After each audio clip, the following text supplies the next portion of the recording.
Pada video kali ini akan dijelaskan mengenai metode secant.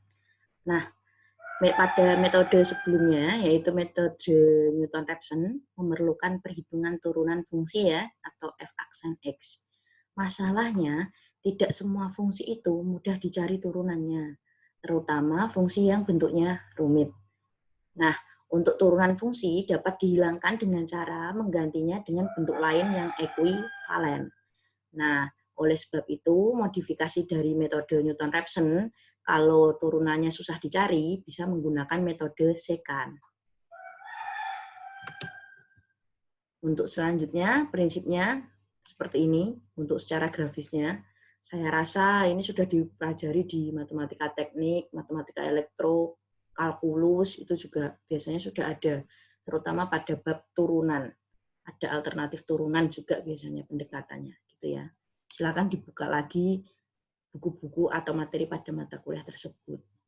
Nah, selanjutnya, turunan itu bisa didekati dengan rumus ini, fxr dikurangi fxr-1 dibagi xr-1. Dengan kata lain, delta y dibagi delta x gitu ya. Nah, karena metode Newton-Raphson-nya kemarin rumusnya adalah ini, rumusnya ada f aksennya ya.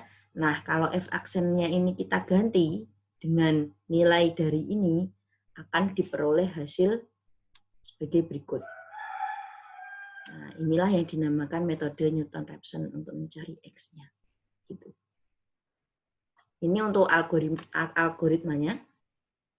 Pertama, definisikan dulu fungsi fx-nya. Seperti biasanya, kayak metode sebelum-sebelumnya juga, fungsi fx itu harus disama dengan 0 dulu. Nanti yang kalau ruas kanannya sudah 0, maka ruas kirinya sebagai fx. Sama persis, kemudian tentukan dulu ada toleransi atau interaksi maksimum salah satunya, boleh gitu ya. Kalau sudah, pada metode secant akan ada dua nilai pendekatan awal, yaitu x0 dan x1. Itu juga jadi beda dengan Newton-Raphson kemarin ya. Kalau Newton-Raphson kemarin cuma ada x0, sedangkan kalau secant ada x0 dan x1. Nah, kalau misalnya x0 dan x1-nya tidak diketahui, misalkan pada dunia nyata gitu ya, kan tidak semuanya seperti soal ujian. Kalau soal ujian sih biasanya diketahui, tapi kalau dunia nyata biasanya tidak diketahui, mencari pendekatan sendiri. Nah, untuk mencari pendekatannya, gunakan metode tabel atau grafis. Untuk menjamin titik pendekatannya itu adalah titik pendekatan yang konvergen pada akar persamaan yang diharapkan.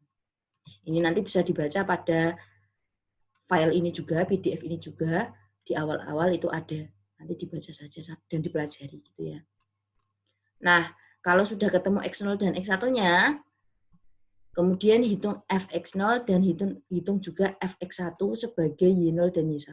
Nanti pada contoh yang saya berikan, kalau y0 dan y1-nya bingung, langsung saja hitung fx0 dan fx1. Kalau sudah, berarti masuk ke iterasi 1 dengan mencari xi plus 1.